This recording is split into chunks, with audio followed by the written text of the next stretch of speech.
السلام عليكم ورحمة الله تعالى وبركاته. دائما مع السهل والبسيط والراقي في نفس الوقت. اليوم ان شاء الله بمقادير اقتصادية وطريقة جد سهلة غادي نحضروا 3 تشكيلات ديال الحلوى. بالنسبة للمقادير غادي نحتاج فيهم هنايا نص كاس ديال العنبة ديال سكر سنيدة ما يعادل 70 غرام. غادي نحتاج هنايا 150 غرام من الزبدة. هنا الزبدة تكون بطبيعة الحال الزبدة اللي هي طرية في درجة حرارة الغرفة. منساوش سورتو اذا كان الحال بارد بحال هاد الوقيته، فيعني من الأحسن تكون الزبدة طرية بزاف باش كتعاوننا في الخدمة. إلا كانت جاتكم قاصحة شوية حاولوا دوزوها في واحد الحكاكة اللي تكون غليظة مع شوية ديال السكر، يعني مرة ديريها في السكر وانتي كتحكي فيها باش تجيك ساهلة في الخدمة.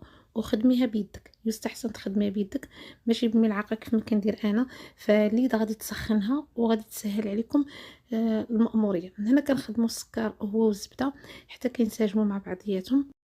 وهنا غادي نمر باش نضيف ليها الزيت. بالنسبه للزيت نفس الكميه ديال السكر، هنا نفس الكاس يعني اللي عبرت به السكر هو اللي عبرت به الزيت، تقريبا 70 مليلتر. غادي نخلي لكم مقادير مضبوطه في صندوق الوصف. كنضيف لهم بيضه واحده، وكنضيف لهم هنايا نصف ملعقه صغيره من الخميره الكيميائيه. كنضيف فقط نصف ملعقه صغيره، يعني غير واحد شويه الخميره باش يعني كتجي الحلوه شويه خفيفه من الداخل فقط، يعني ما محتاجينش نديرو الخميره باش تفاعل لينا مع الحلوى. هنا مباشره كنبدا نخدم في هاد العناصر بجوج مع بعضياتهم. هنا راه كما شفتوا انا كنخدم في اناء، ولكن ما كرهتش تكون خدمتها في قصريه، يعني سورتو الا كان الجو يعني عندكم بارد فحاولوا تخدموها في قصريه. فالزبده مع الليد يعني كتسخن وكتجي في الخدمه ساهله، والزبده قد ما تخدمت يعني مع العناصر قد ما كتعطي نتيجه اللي هي مزيان. انا مباشره كما شفتوا انا ما خدمتهاش بزاف، مباشره بديت كنضيف ليها في الدقيق. الدقيق كما كنقول دائما كتبقى الكميه حسب النوعيه، كاين الكميه اللي كتشرب وكاين الكميه اللي ما كتشربش. يعني نتوما الا كنتو تخدموا بنفس الكميه يعني نفس النوعيه ديال الدقيق، فحاولوا سورتو المبتدئات الا كانت عندك واحد النوعيه معينه يعني وارتحيتي فيها حاولي يعني ما تبدليهاش. راه يعني الدقيق راه كيلعب واحد الدور كبير في النجاح ديال الوصفات. هنا انا خدات معايا 450 غرام. ديما كنضيفوا نصف الكميه في الاول، يعني ضيفي 200 غرام ولا 250، وهذيك 200 غرام اللي بقات لك الاخرى بقاي كتضيفي فيها بالتدريج وانتي كتجمعي في العجينه وكتعطيها الوقت ديالها فين تشرب. يعني ماشي غير تبان لك يعني باقا مرخوفه ونبدا نضيف، لا، نديها ونجيبها ونعطيها الوقت فين تشرب ونشوف القوام ديالها. هذا هو القوام المطلوب كما كتشوفوا. هنا عجينه اللي تكون نوعا ما يعني طريه، ما تكونش عجينه اللي واقفه وفي نفس الوقت ما تكونش تلصق في اليد، يعني عجينه كتجي يعني تصلح لاي نوع من الحلويات الصراحه.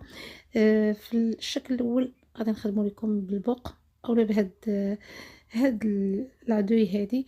راه بصراحه هي ماشي ديال هاد الحلوى، يعني وصفه اخرى كنخدم بها، ولكن انا عجبوني السنينات ديالها وخدمتها.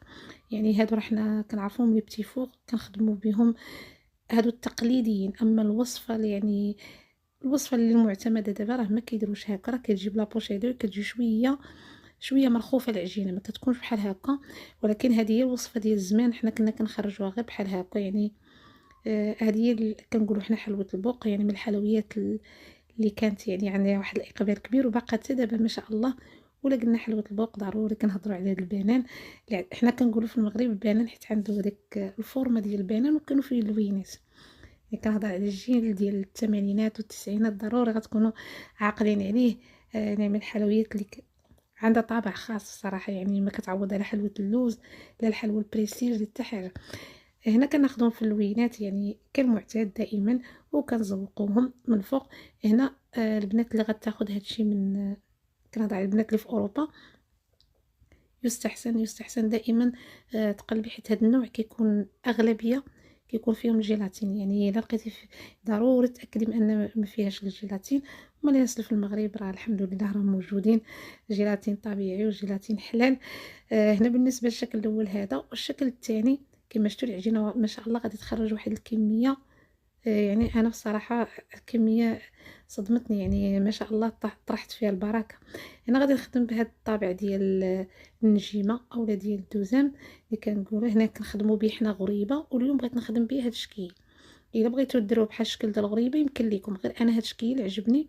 خديت هنا واحد الكميه قليله ديال اللوز وقسمتها على جوج، وغادي نضغط على الداخل. ما تحتاجوا ديروا لا بياض البيض لا حتى حاجه، فقط دائما كنأكد بالنسبه للمبتدئات الا خفتي منها نقصي غير شويه البيض من ديك البيضه وطربيه مع شويه ديال الماء حتى كيحيد منه داك الخويطات اللي كيكونوا فيه صافي. من بعد خدمي به، حاولي تلصقي به الا خفتي اللوز ما يلصقش لك مزيان. والعجينه علاش كنقول لكم تكون شويه طريه، ديجا في الحلوة البوق كتخرج بسهولة، وفي هاد الحلوى الطابع من بعد ملي كيدخل الفران هادوك الشريطات كيتحلوا شويه وكيعطي كيجي المنظر ديالهم زوين. الا كانت العجينه يعني قاصحه فراه ما كتجيش مزيانه، وحتى القوام ديالها في الماكله كيجي مختلف. انا غادي نستمر بنفس الطريقه. هنا كاين هاد المول بهذا الشكل، وكاين حتى واحد الشكل اخر كما شفتوا. هذا تا هو كنخدموا به غريبه، وتاخذوا شي طابع اللي يكون قدو ولا شي كاس وطبعوا به. هذا في الصراحه كيجيني انا عملي على الاخر، يعني كان فقط يعني تعمدت انا نوريه لكم. بالنسبه للبنات اللي في المغرب ولا حتى هنا راه كاينين عند البازار اللي كيبيعوا، يعني كيبيعوا اللوازم ديال العرب هنايا راه موجودين. اللي بغات تاخذ من الاحسن تاخذ هذا، ما تاخذش هذاك اللي كيكون فيه ديك الدواره. فهذا كيجي براتيك يعني ساهل في الخدمه، ماشي بحال الاخر شويه كيهز العجينه وما كيكونش ساهل في الخدمه ديالو.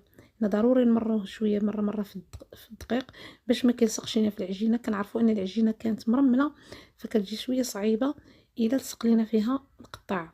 صافي هنا بطبيعه الحال حتى هذا المول هذا راه كندوزو كيجي الشكل ديالها واعر صراحه كيجي زوين. وهنا بطبيعه الحال كنحاول نخدم هاد النوع ما بين جوج ديال يعني اما بلاستيك غذائي ولا ورق الزبده باش كنتفادى انه يلصق ليا مع سطح العمل.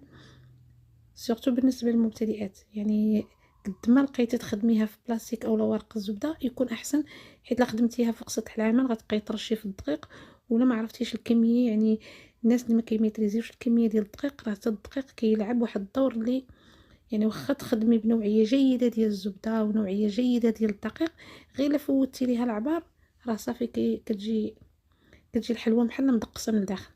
هنا بالنسبه للكميه الثالثه اللي بقات ليا كنضيف ليه كنزيد ليها واحد نص ملعقه ديال ديال الخميره الكيميائيه، ملعقه ديال جوز الهند اولا الكوك يعني باش كنسمها واحد شويه، وكنضيف ليها جوج المعالق كبار ديال الجنجلان اللي حمرته من قبل.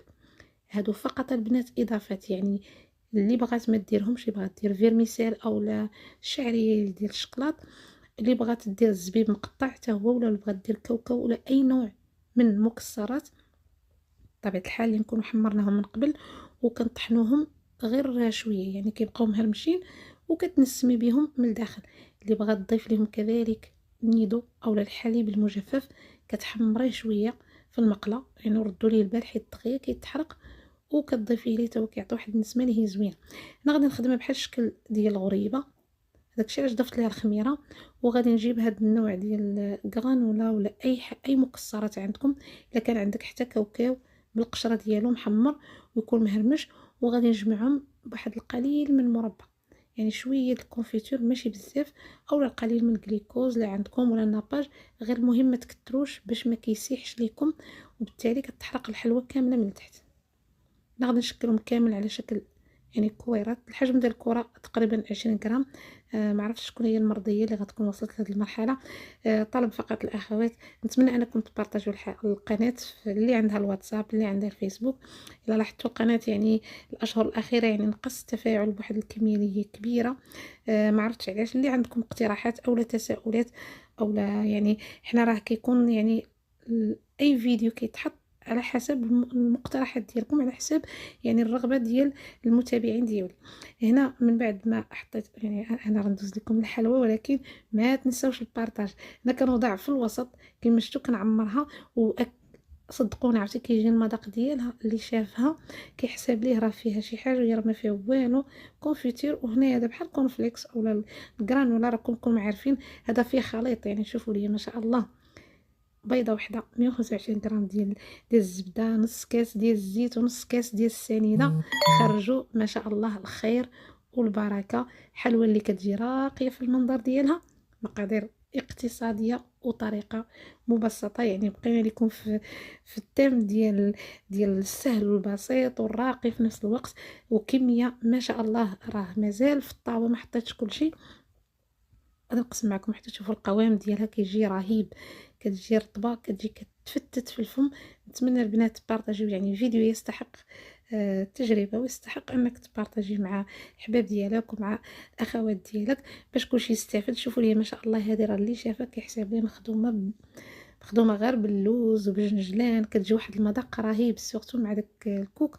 وسورتو الكوك الا حمرتوها البنات راه كيعطي واحد المذاق واعر. انا نقسم معكم وحده. هنا الحلوه باش تعرفيها طابت لك مزيان، شوفوا لي ملي كتفتيها كتهبط كامله بحال كامله كتهبط كتفتت، يعني ما كتبقاش تلصق. هذيك عرفيها راه طيبه والقوام جد رائع. نتمنى الفيديو ديال اليوم يكون الاعجاب ديالكم. ما بقى لي الا نقول لكم دمتم في رعايه الله وحفظه. السلام عليكم، الى فيديو قادم ان شاء الله.